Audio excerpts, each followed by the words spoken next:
buenas tardes.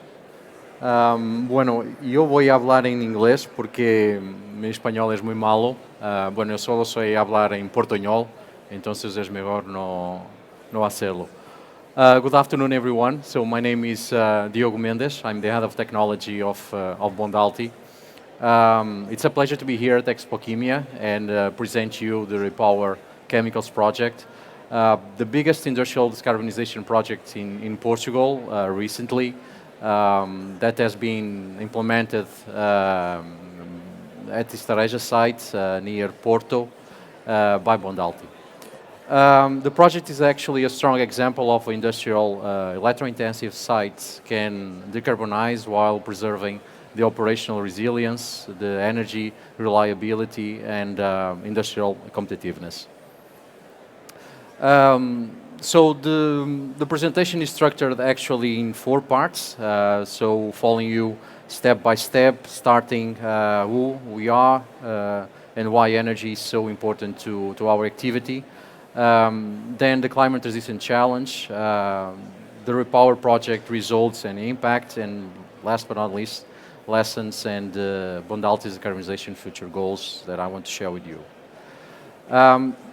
Let me start with a short overview of Bondalti and our industrial footprint. So we are an Iberian industrial group and the largest Portuguese chemical manufacturer.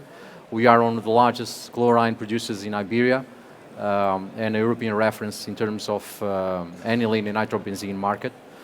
And also we have a strong presence on the integral water cycle business, especially here in Iberia. Our main products are basically organics like aniline and nitrobenzene, and inorganic products like low chloralkali products such as chlorine, caustic soda, and sodium hypochlorite. And these products, as you know, are essentials to many value chains, such as water treatment, construction, rubber industry, pharmaceuticals, and many other applications.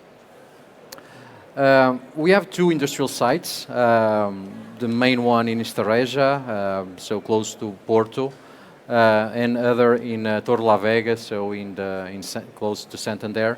I will address here Estareja site because it's where we implemented the REPower project.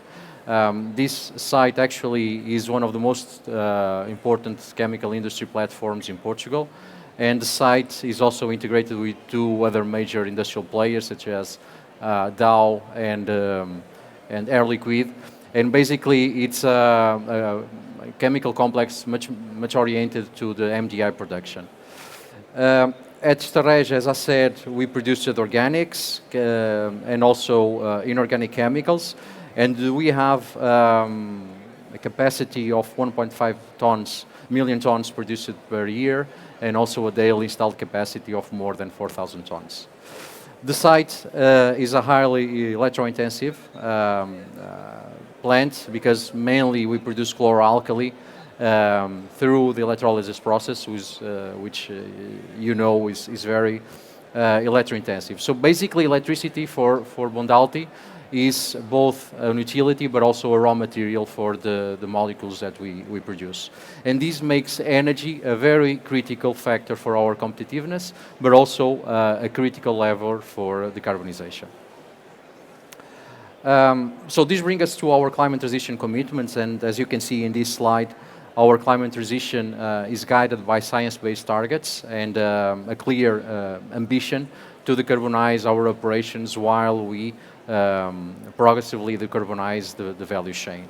So in terms of tangible terms, by 2035 we aim to reduce Scope 1 and Scope 2 emissions by 63% and selected Scope 3 emissions by 37% compared with our 2023 baseline. We actually have done quite a decent job so far. Between 2005 and 2024, we reduced by 36% our Scope 1 and Scope 2 emissions. And actually in 2024, we already consumed 42% of our electricity coming from renewable sources.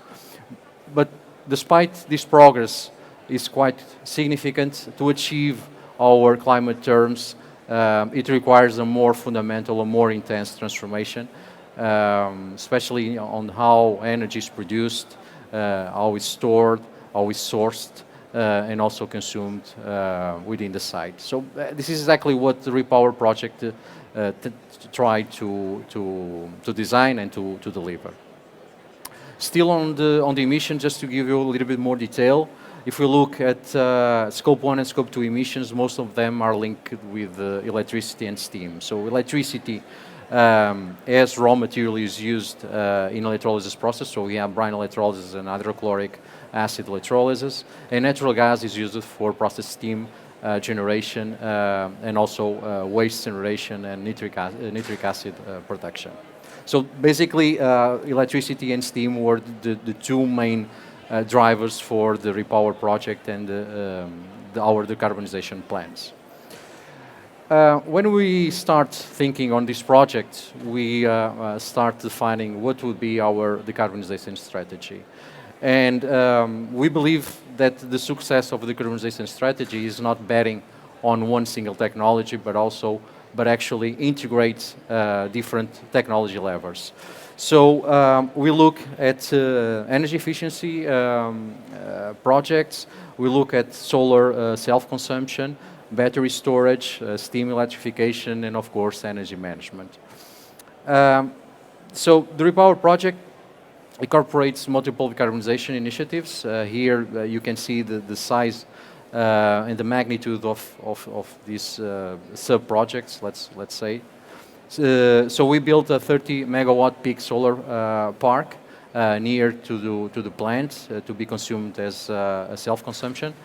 We built a 12 megawatt hour energy storage, lithium ion batteries. We built a new electrical substation able to provide power supply to the 12 megawatt capacity electrical boilers. And we have done the reconversion of the brine electrolysis by changing 9 new electrolyzers of the ultimate generation. So this actually allowed us to reduce around 36,000 tons of CO2 emissions in Scope 1 and Scope 2, while improving resilience, energy cost, predictability, and industrial competitiveness.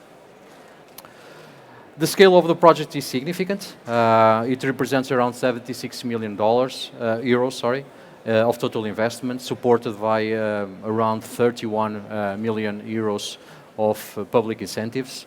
It involved more than 30 internal people, more than 200 external people, and more than 30 subcontracted companies. So this was a very complex industrial transformation, and on top of all these projects and the execution, we have done this while the operating was while the plant was running and operating, without compromising safety, production continuity, and customer commitments. I want to show you a video with the REPower project and actually the execution and its elements. Well, let me see if it goes. Yeah. Del tiempo, aprendimos a gestionar nuestra energía. Comprendimos que no se trata de tener más energía, sino una mejor energía. En Bondalti lo sabemos. En Instagesa, en uno de los mayores polos químicos de la península ibérica, operamos una industria esencial, integrada en cadenas de valor críticas para la industria, la salud, el agua y la eficiencia energética. Y la energía que nos mueve es también nuestro mayor desafío. ¿Cómo descarbonizar sin desacelerar? La respuesta es REPower, una inversión de cerca de 76 millones de euros, apoyada por el PRR, que movilizó equipos y socios en un enfoque integrado de tecnología, energía renovable, almacenamiento y electrificación. Con 30 megavatios de capacidad solar, reducimos nuestra dependencia de la red eléctrica y nuestras emisiones de alcance 2. Y con 12 megavatios de almacenamiento en baterías, ganamos flexibilidad y almacenamos energía para cuando la operación más la necesita. Modernizamos procesos y equipos, incorporando 9 electrolizadores de alta eficiencia que reducen el consumo y la electrólisis de la salmuera, central para la operación de Instagesa, y todo ello sin detener la producción. La electrificación de la generación de vapor y el refuerzo de la estructura eléctrica reducen la dependencia del gas natural. Una gestión inteligente conecta producción, almacenamiento y consumo, optimizando todo el sistema. El resultado, 36.000 toneladas menos de CO2 al año.